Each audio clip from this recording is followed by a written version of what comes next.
Sir আজি হবাৰ বিষয় লুৰিণজ্যোতি গগৈ সমৰ্থনত আজি ৰাইজৰ দল অসম জাতীয় পৰিষদ কংগ্ৰেছ দল আটাইবিলাকে মিলি বিৰোধী ঐক্যমঞ্চই আজি এই সভাখন আয়োজন কৰিলোঁ। এই অঞ্চলৰ আটাইতকৈ ডাঙৰ সমস্যাটো হ'ল ক্ষুদ্ৰ চাহ খেতিয়কৰ পাতৰ মূল্য নোপোৱাটো, আৰু দ্বিতীয় সমস্যাটো হ'ল এই অঞ্চলৰ মানুহৰ মাটিৰ ভত্তা নোহোৱা প্ৰশ্নটো। এই দুইটা প্ৰশ্ন আমি এইবাৰ জয়ী হ'লে সমাধান কৰিম বুলি সিদ্ধান্ত গ্ৰহণ কৰিছোঁ। মই অসম বিধানসভাত এই প্ৰশ্নসমূহ উত্থাপন কৰিবৰ কাৰণে আৰু লুৰিণজ্যোতি গগৈয়ে ভাৰতৰ সংসদত এই প্ৰশ্নসমূহ উত্থাপন কৰিব বুলি প্ৰতিশ্ৰুতি প্ৰদান কৰিছে।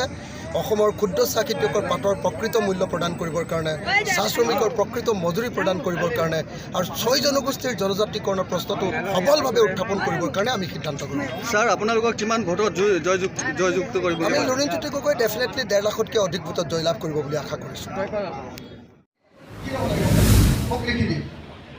মই লিখি লৈছোঁ এই 3খন পঞ্চায়তৰ ৰাইজে ভোটটো ওলাই যায় নহয়, কোনে কিমান ভোট দিছে হয়নে নহয়?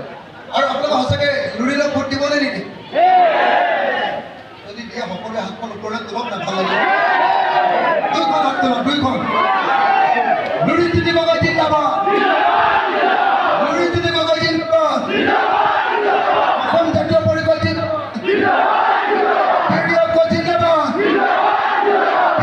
জিন্দাবাদ, আমি ভোট দিম না, আমি ভোট দিম না, আমি ভোট দিম না, আমি ভোট দিম না। আমি কি জিলাত ভোট দিম? আমি কোন জিলাত ভোট দিম? আমি কোন জিলাত ভোট দিম? আমি কোন জিলাত ভোট দিম?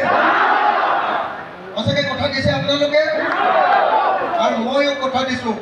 বুকুত হাত থৈ মই আপোনালোক শপত লৈছোঁ যে অসম বিধানসভাত অসমৰ ৰাইজৰ পক্ষত তেতিয়ালৈকে দপদপাই থাকিম যেতিয়ালৈকে অসমৰ ৰাইজৰ মূল সমস্যাবিলাক সমাধান নকৰিব। সকলোকে জাহাজৰ লুৰিণজ্যোতি গগৈক ভোট দিবলৈ অনুৰোধ কৰি মই মোৰ বক্তব্য সামৰি মাৰিছোঁ। স্যাৰ আজি হবাৰ বিষয় লুৰিণজ্যোতি গগৈ সমৰ্থনত আজি ৰাইজৰ দল অসম জাতীয় পৰিষদ কংগ্ৰেছ দল আটাইবিলাকে মিলি বিৰোধী ঐক্যমঞ্চই আজি এই সভাখন আয়োজন কৰিলোঁ।